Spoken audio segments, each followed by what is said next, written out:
రాజధాని అమరావతి కోసం చంద్రబాబు ఇంకెన్ని అప్పులు చేస్తారని వైసీపీ అధినేత వైఎస్ జగన్ ప్రశ్నించారు. చంద్రబాబు ఇప్పటి వరకు అమరావతి కోసం 50,000 కోట్ల రూపాయలు అప్పులు చేశారని తెలిపారు. అమరావతి పేరుతో చేస్తున్న అప్పులు ఆకాశాన్ని తాకుతున్నాయంటూ విమర్శలు గుప్పించారు. అమరావతి పేరుతో చంద్రబాబు చేస్తున్న హడావిడి చూసి ఇప్పటికే గుంటూరు, విజయవాడలో రియల్ ఎస్టేట్ రంగం పూర్తిగా పడిపోయిందన్నారు మాజీ సీఎం జగన్.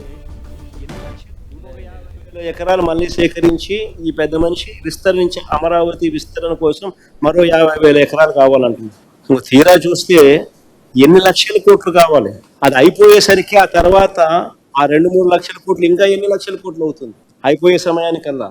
నేను ఇదే పెద్ద మనిషి చంద్రబాబు నాయుడు గారిని అడుగుతా ఉన్నా, అసలు ఇంత అప్పులు తెచ్చి ఇన్ని స్కాములు చేసే బదులు, అయ్యా చంద్రబాబు, నీ సొంత లాభాలు పక్కన పెట్టి, నీ సొంత బినామీల ఆస్తులు పెంచుకునే కార్యక్రమం పక్కన పెట్టి రాష్ట్ర ప్రజల గురించి ఆలోచన చేయి. కావాలంటే విజయవాడ, గుంటూరు మధ్యలో NH దగ్గర నాగార్జున యూనివర్సిటీలోనో, లేకపోతే ఒక 500 ఎకరాలు అక్కడ గుంటూరు, విజయవాడ మధ్యలో ఎక్కడో ఒకసారి తీసుకొని 500 ఎకరాలు నువ్వు కట్టాల్సిన బిల్డింగ్ ఏదో కట్టు, రీజనబుల్గా ఏదో సైజులో అయిపోతుంది.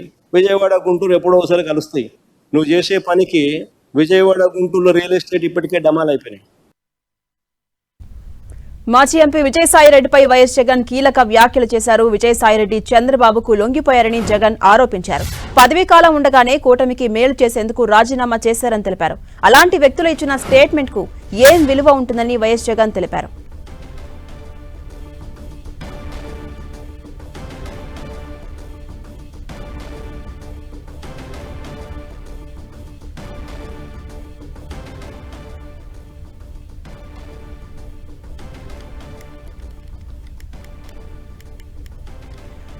మాజీ ఎంపీ విజయసాయిరెడ్డిపై వైఎస్ జగన్ కీలక వ్యాఖ్యలు చేశారు.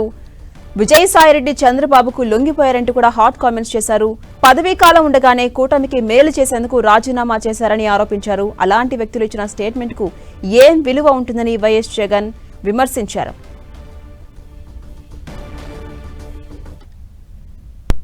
ఇంకొక ఆయన విజయసాయిరెడ్డి చంద్రబాబుకు లొంగిపోయిన మరో వ్యక్తి. రాజ్యసభ సభ్యుడిగా 3.5 సంవత్సరం తనకు టర్మ్ ఉండగా చంద్రబాబు నాయుడు గారు కూటమికి మేలు చేసేందుకు ఆయన రాజ్యసభ సభ్యత్వానికి ఆయన రాజీనామా చేశాడు. వైఎస్ఆర్సీపీకి ఎమ్మెల్యేల బలం లేదు, మళ్ళీ రాజ్యసభకు వైఎస్ఆర్సీపీ పంపించే అవకాశం ఉండదు అని తెలిసి, తన రాజీనామా వల్ల చంద్రబాబు నాయుడు గారి కూటమికి మేలు జరుగుతుందని తెలిసి తన 3.5 సంవత్సరం టర్ము ఆ కూటమికి తాను ప్రలోభాలకు లోనై అమ్మేసి, అలాంటి వ్యక్తి ఇచ్చే స్టేట్మెంట్లకు ఏం వాల్యూ ఉంటుంది?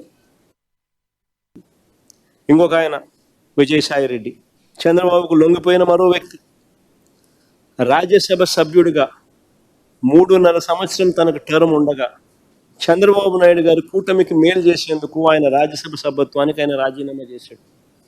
వైఎస్ఆర్సీపీకి ఎమ్మెల్యేల బలం లేదు, మళ్ళీ రాజ్యసభకు వైఎస్ఆర్సీపీ పంపించే అవకాశం ఉండదు అని తెలిసి, తన రాజీనామా వల్ల చంద్రబాబు నాయుడు గారి కూటమికి మేలు జరుగుతుందని తెలిసి తన 3.5 సంవత్సరం టర్ము ఆ కూటమికి తాను ప్రలోభాలకు లోనై అమ్మేసి, అలాంటి వ్యక్తి